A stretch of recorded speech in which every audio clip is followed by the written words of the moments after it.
G'day, I'm George Christensen, editor of Nation First, here with Senator Matt Canavan, Senator for Queensland, and a warrior for common sense, a fighter against the net zero madness. And this has made the news quite recently, Senator Canavan. You have been on the bandwagon about getting rid of net zero because of its negative impact on particularly regional Australia and jobs and industry, and also power prices for mum and dads. Now we've got two former Deputy Prime Ministers in the remit of Barnaby, Joyce and Michael McCormick that are both behind a bill that they're crafting to get rid of net zero as the policy of the nation. Are you pleased to see more people joining your crusade? Look, it's fantastic to see, and I think net zero has been dead almost on arrival. It was always a crazy idea to fundamentally change how we make food, how we transport ourselves around the country, how we make basic things in just a generation, in just 25 years, to basically completely fundamentally change how things are done in an industrial complex economy. It's not going to happen, as the Nationals Party leader David Littleproud as well has said. It's impossible to achieve net zero.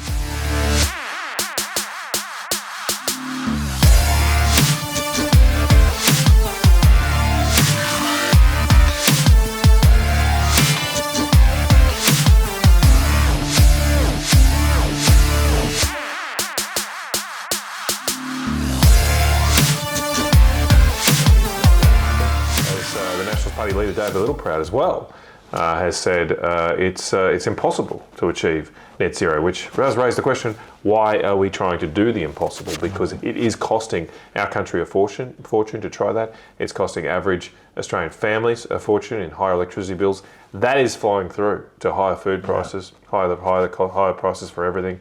And so I should say I've been fighting this fight for a long time.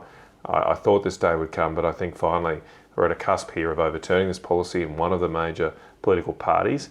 And wouldn't it be good to give the Australian people a choice? Because the thing that's frustrated me the most throughout this whole debate, and you were here at the start of it in the Nationals Party room, we've never been given a choice. The Coalition Joint Party room has never debated the issue of net zero. It was imposed by then Prime Minister Scott Morrison on the room. And likewise, the Australian people have never really been given a choice, because both major political parties have at the last two elections said we're signed up to this madness. So look, after the last election result, what have we got to lose? Why don't we actually fight for what we believe in? Give that a go.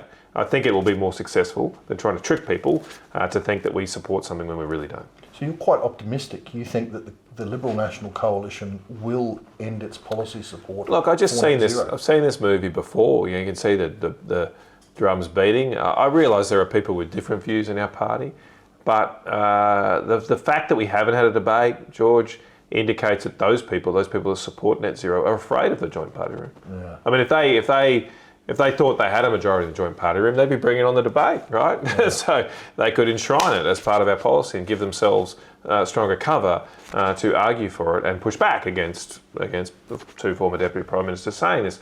They obviously are not confident in their position because they have not brought on that debate. But I think time's enough. We've seen the New South Wales Nationals Party overturn their support for net zero, the South Australian Liberal Party, the Northern Territory Country Liberal Party, the Queensland Liberal National Party will hopefully have a debate on this next month.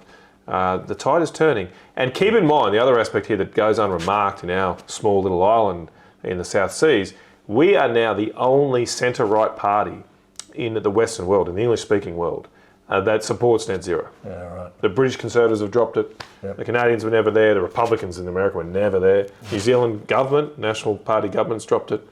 We're the odd man out now. Yeah. We see in Queensland they've moved away from the whole clean energy push. Yep. Even in WA, the Labor government there, going back a couple of months, actually said emissions are probably going to rise. I see this whole thing as a bit of virtue signalling, although with one big thing, virtue signalling with negative impact for ordinary people.